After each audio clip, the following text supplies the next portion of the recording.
நண்பர்களுக்கு வணக்கம். இன்றைக்கி நம்ம பார்க்க போகிற படம் பார்த்திங்கன்னா குடும்பஸ்தன். இந்த படம் பார்த்திங்கன்னா மணிகண்டன் ஆக்ட் பண்ணி மற்ற கோஆர்டிஸ்ட் சுந்தர்ராஜன் இன்னும் நிறைய பேர் நடிச்சிருக்காங்க.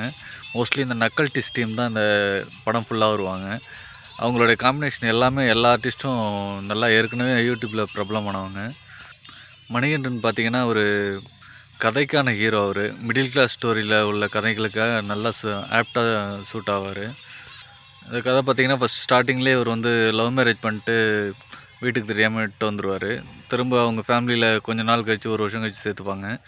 திரும்ப அதுக்கப்புறம் ஒரு ஒர்க்கு, இந்த பேனர் ரெக்கார்டிங் ஒர்க் அது பார்த்துக்கிட்டு இருப்பார். திடீர்னு பார்த்திங்கன்னா அவருடைய ஃப்ரெண்ட்ஸால் அந்த வேலை போயிடும். இவர் இந்த அவருடைய ஃப்ரெண்ட்ஸை ரெஃபர் பண்ணி வேலைக்கு சேர்த்துருப்பார்.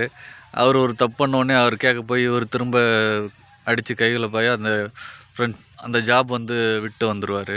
ஸோ அதனால் நிறைய இடத்துல கடன் வாங்க வேண்டியிருக்கும். இந்த ஆன்லைன் லோன்லாம் அப்ளை பண்ணி கடன் வாங்குவார். அது பார்த்திங்கன்னா அவருடைய கான்டாக்ட்ஸ் பூரா எடுத்து அவங்க கான்டாக்ட்ஸில் உள்ளவங்களை எல்லாத்தையும் கால் பண்ணி இது பண்ணுற மாதிரி பண்ணுவாங்க. பட் ஆனால் இவர் அதுக்குள்ளே இடையில இவங்களுடைய ஃப்ரெண்ட்ஸை அந்த நம்பரை பிஸியாக்க சொல்லி நல்லா இது பண்ணி அந்த காலை கனெக்ட் பண்ண விடாமல் நிறைய விஷயம் பண்ணுவார். குரு சோமசுந்தரம் அவரை பற்றி சொல்லி ஆகணும். அவருடைய கேரக்டர் பார்த்திங்கன்னா அந்தளவுக்கு பக்காவாக பண்ணியிருப்பார். இவருக்கு மாமாவாக வருவார். அவர் டைரக்டர் பாலாஜி சக்திவேல் இதில் பக்காவாக பண்ணியிருப்பார். அவர் தான் இந்த ஆஃபீஸ்க்கு மேனேஜராக இருப்பார். இவருக்கு வேலை போனது அவங்க மாமாவுக்கு தெரியாது. அப்படின்றதுனால இவர் ஆஃபீஸ் கூப்பிட்டு போயிருப்பார். பட் ஆனால் அந்த டைமில் அவர் ஆஃபீஸில் ஒர்க்லேயே இருக்க மாட்டார். அவர் ஜாபை விட்டு ஒரு 1 மந்த் 2 மந்த்துக்கு முன்னாலே நிறுத்தியிருப்பாங்க. அவருடைய ஃப்ரெண்டை விட்டு அவர் மேனேஜர்ன்ற மாதிரி சில சீன்ஸ்லாம் வச்சுருப்பாங்க. அதில் அந்த பாலாஜி சக்தி எல்லாம் ரூமுக்கு வெளில போய்ட்டு பூட்டிடுவாங்க. இவர் மேனேஜர் மாதிரி ஆக்ட் பண்ணிட்டுருப்பார், மணியனுடைய ஃப்ரெண்டு.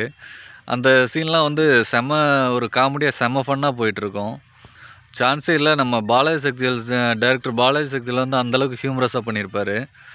அந்த ஒரு 10 நிமிஷம் 1/4 மணி நேரம் இருக்கும் அந்த இன்டர்வல் பிளாக் சீனு. அது எல்லாமே செம்ம ஃபன்னாக போகும். அதுக்கப்புறம் திரும்ப ஒரு ஹோட்டல் கடை வைப்பார்.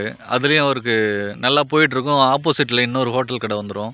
ஸோ அதனால் அதுவும் அந்த பிஸ்னஸும் அவருக்கு ரொம்ப லாஸ் ஆகும். இதை நம்பி நிறைய இடத்துல 1,50,000 கிட்ட கடன் வாங்கியிருப்பார். அந்த கடனையும் கொடுக்க முடியாமல் கஷ்டப்பட்டுக்கிட்டு இருப்பார். திரும்ப ஒரு ரியல் எஸ்டேட்டு பிஸ்னஸ் பண்ணுற மாதிரி ஏற்கனவே சுந்தர்ராஜன் அவங்க அப்பா ரியல் எஸ்டேட் பிஸ்னஸ் பண்ணிகிட்டு இருப்பார்.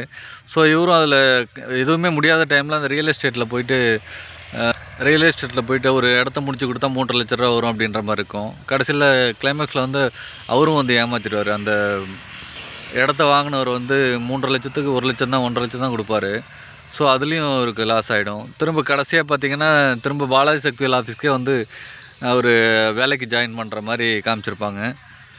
இதில் பார்த்திங்கன்னா இந்த மாயாவி மாரிசன் 90ஸ்க்கு தெரியும். அந்த சீரியலில் நடித்த ஒருத்தர் இதில் நடிச்சிருப்பார். பாலாஜி சக்திவேலுடைய ப்ராஜெக்டை பண்ணி கொடுக்குற ப்ராஜெக்ட் அவருக்கு தான் பண்ணி கொடுப்பாரு ஒரு ஆட்.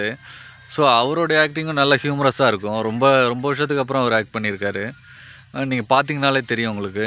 இது பார்த்திங்கன்னா ஒரு 2.5 மணி நேரம் படம்னா அந்த கதையை போட்டு கண்ணாப்புனான்னு ஒரு தேவையில்லாத பாட்டு, தேவையில்லாத சீனை வச்சு நேரத்தை வீணாக்கி ஆடியன்ஸ் ஏமாத்துகிற மாதிரி எந்த சீனும் இருக்காது. கதையோடு தான் போகும். பட் கிளைமேக்ஸில் பார்த்திங்கன்னா கொஞ்சம் ஸ்லோவாகும். ஸ்டோரி ஸ்லோவாகும். அது கதைக்கு தேவையான ஒன்றா தான் இருக்கும். மற்றபடி இது கண்டிப்பாக ஒவ்வொரு மிடில் கிளாஸ் ஃபேமிலியில் உள்ள ஒருத்தவங்களும் பார்க்க வேண்டிய படம் தான். Okay, thank you.